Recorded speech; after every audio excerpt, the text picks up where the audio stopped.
ওদের মধ্যে এজন্য আসুন আমরা রমজানের ব্যাপারে যারা রোজা রাখতে পারি নাই, আল্লাহ সাল্লাল্লাহু আলাইহি ওয়াসাল্লাম হাদিস হচ্ছে তারা যেন মাঠে না আসে। যদি কেউ উদর বসত রোজা ছেড়ে দেয় সেটা ভিন্ন কথা, কিন্তু অনেক মানুষ আছে ইচ্ছা করে রোজা ছেড়ে দিয়েছে। ওদের মধ্যে আমি একটা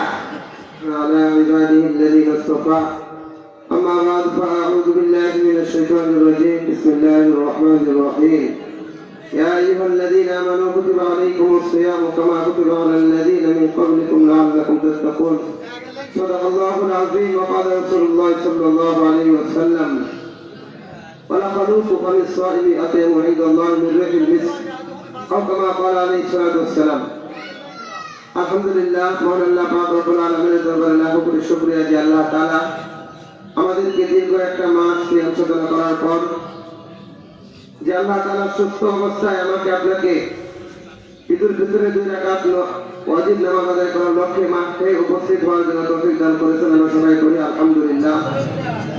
এবং আমরা আমাদের শেষ জমানের পয়গম্বর আমরা আমাদের নবীজির উপর সবাই করি সাল্লাল্লাহু আলাইহি ওয়াসাল্লাম।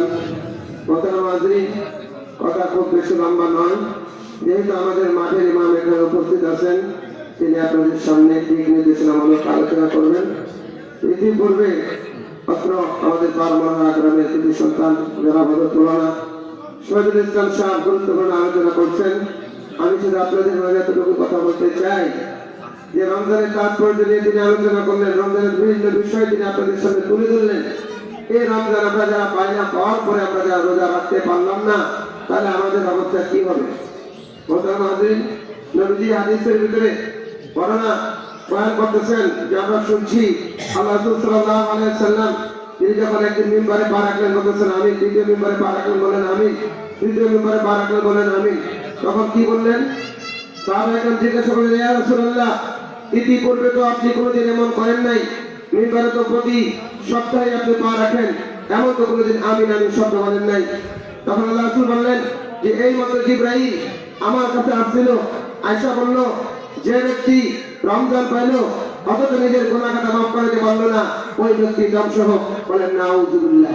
মোহতারাম হাজরিন, আমরা রমজান পাইলাম, রোজাও রাখছি, গুনাহ মাফ করতে পারলাম না, আবার এক শ্রেণীর মানুষ আমরা রোজাই রাখি নাই, তাহলে আমাদের অবস্থা কোথায় গিয়ে দাঁড়াবে? বলেন মোহতারাম হাজরিন, যদি আমরা রোজা যদি নাই রাখি, রমজান মাস আমার জীবনে 70টা আসবে, 70টা না, আমি যদি বলি ইসরায়েলের কোন ব্যক্তির মতো 1000 বছর হায়াত পাই, 1000 বছর না, পৃথিবীর শুরু থেকে নিয়ে শেষ পর্যন্ত যদি আমি হায়াত পাই, আর যদি আমি রোজা না রাখি, রোজা রাখি, মিথ্যা কথা বলি, রোজা রাখি, চোখ দিয়ে গুনাহ করি, হাত দিয়ে গুনাহ করি, কান দিয়ে গুনাহ করি, মোহতারাম হাজরিন, আমার রোজা আর উপবাস সমান হয়ে যাবে। এই জন্য আসুন এমন রোজা থেকে আমরা সবাই বিরত থাকবো যে রোজা দ্বারা আমার সওয়াব হয় না, এমন রোজা আমরা রাখবো না, বরং যে রোজার দ্বারা আমার সওয়াব হয়। আল্লাহ সাল্লাল্লাহু আলাইহি ওয়াসাল্লাম বলেন যে রোজা আল্লাহ তাআলার কাছে এত প্রিয় যে আমার এবং আপনার মুখের দুর্গন্ধ রোজা থাকা অবস্থায় আপনি মনে করলেন বলা হয়েছে যে রোজাদারের দুর্গন্ধ আল্লাহ তাআলার কাছে প্রিয়। বলেন সুবহানাল্লাহ। মোহতারাম, তবে রোজার বিষয় হচ্ছে রোজা তো আমার রোজা হতে হবে, রোজা যদি পূজা হয়ে যায় তাহলে সেই রোজা দিয়ে আল্লাহ তাআলার কাছ থেকে জাহান্নাম থেকে আমরা মুক্তি নিতে পারবো না। কোথাও সর্বশেষ কথা হচ্ছে এটা যে আল্লাহ পাক রব্বুল আলামিন আমাকে আপনাকে কেন দান করছেন এই রোজা, আমরা যেন অন্য উম্মত থেকে আগায় যেতে পারি। আল্লাহ সাল্লাল্লাহু আলাইহি ওয়াসাল্লাম সাহাবীদের ভিতরে আলোচনা করতেছেন যে বনী ইসরায়েলের এক ব্যক্তি 1000 বছর পর্যন্ত জিহাদ করছে। তো সাহাবীদের মন খাটো হয়ে গেল, 1000 বছর যদি কেউ জিহাদ করে, যুদ্ধ করে, তার বয়স কত হবে? আমরা তো ওই ব্যক্তির সমান হতে পারবো না। হয়তো হিজকিল আলাইহিস সালাম, হয়তো আইয়ুব আলাইহিস সালাম, হয়তো ইউসা ইবনে নূন, এরকম ভাবে 4 জন, হয়তো জাকারিয়া আলাইহিস সালাম, 4 জন নবীর কথা বলছেন যারা 80 বছর করে লাগাতার ইবাদত করছে। মোহতারাম হাজরিন, সাহাবায়ে কেরামের মন খাটো হয়ে গেল, আমরা যেহেতু হায়াত পাবো না, এত ইবাদতও করতে পারবো না। এমন সময় সাহাবীদের এই ভারাক্রান্ত হৃদয় দেখে আল্লাহ পাক রব্বুল আলামিন সূরা কদর নাযিল করে দিলেন। সেই কদরের ভিতরে আল্লাহ তাআলা বলে দিলেন এমন একটা রাত্রি আছে যে রাত্রিটাতে যদি কোনো মানুষ ইবাদত করতে পারে 1000 মাসের চাইতে উত্তম, আর 1000 মাসের পরিমাণ হচ্ছে 83 বছর 4 মাস। তাহলে এখন আমরা যারা এই রমজান পাইলাম, রোজাই রাখলাম না, কারণ আমার কদর কোথায় গেল? বোঝার মধ্যে। এই জন্য আসুন আমরা রমজানের ব্যাপারে যারা রোজা রাখতে পারি নাই, আল্লাহ সাল্লাল্লাহু আলাইহি ওয়াসাল্লাম হাদিস হচ্ছে তারা যেন মাঠে না আসে।